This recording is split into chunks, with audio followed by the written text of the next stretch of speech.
tout ça, ce que je viens d'expliquer là rapidement, en une phrase, dont je dis toujours que c'est la phrase la plus triste de toute l'histoire de la philosophie. Comme ça, là, on aura touché le fond, on ne pourra plus que remonter. Alors, quand je désire ce que je n'ai pas, le manque, c'est ce que Schopenhauer, comme tout le monde, appelle la souffrance. J'ai faim, il n'y a pas à manger, souffrance. J'ai soif, il n'y a pas à boire, souffrance. Je l'aime, elle ne m'aime pas, souffrance. Mais quand j'ai, ce qui dès lors ne me manque plus, donc que je ne désire plus, donc que je n'aime plus, il n'y a plus de souffrance, il n'y a plus de manque. C'est pas le bonheur, il n'y a plus de désir. Je ne peux pas avoir ce que je désire, il n'y a plus de désir. C'est pas le bonheur, c'est pas le malheur, c'est ce que Schopenhauer appelle simplement et fortement l'ennui. Je suis content de voir que ça vous parle. Qu'est-ce que c'est que l'ennui? C'est pas le bonheur, c'est pas le malheur. L'ennui, c'est l'absence du bonheur au lieu même de sa présence attendue. J'avais rendez-vous avec le bonheur. Je me disais, qu'est-ce que je serais heureux si, qu'est-ce que je serais heureux quand? Le si se réalise, le quand c'est aujourd'hui, je ne suis pas heureux pour autant. Et j'avais rendez-vous avec le bonheur, je suis au rendez-vous, le bonheur n'y est pas. Le bonheur m'a posé un lapin. C'est pas que je sois malheureux, je ne suis ni heureux ni malheureux, simplement je m'emmerde. Eh bien, la phrase la plus triste de toute l'histoire de la philosophie, selon moi, écrite donc par Schopenhauer, est la phrase suivante. Schopenhauer écrit « Ainsi, toute notre vie oscille comme un pendule, de droite à gauche, de la souffrance à l'ennui. » Fin de citation. Ainsi, toute notre vie oscille comme un pendule, de droite à gauche, de la souffrance à l'ennui.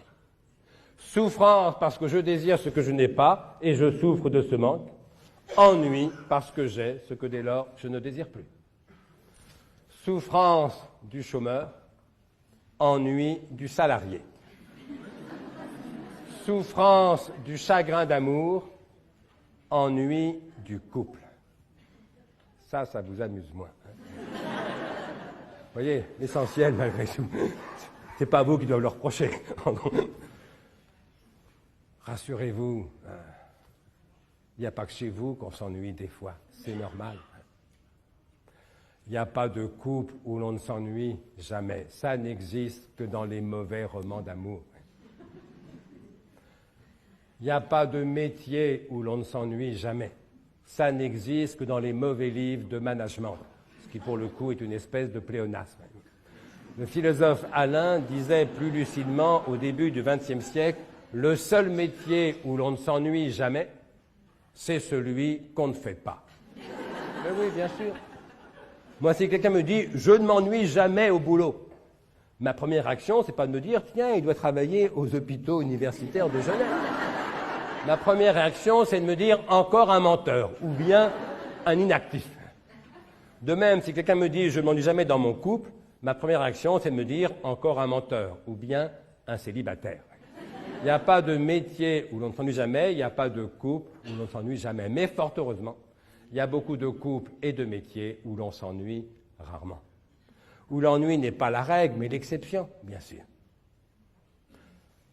Un couple heureux, ce n'est pas un couple où l'on ne s'ennuie jamais, arrêtez de rêver.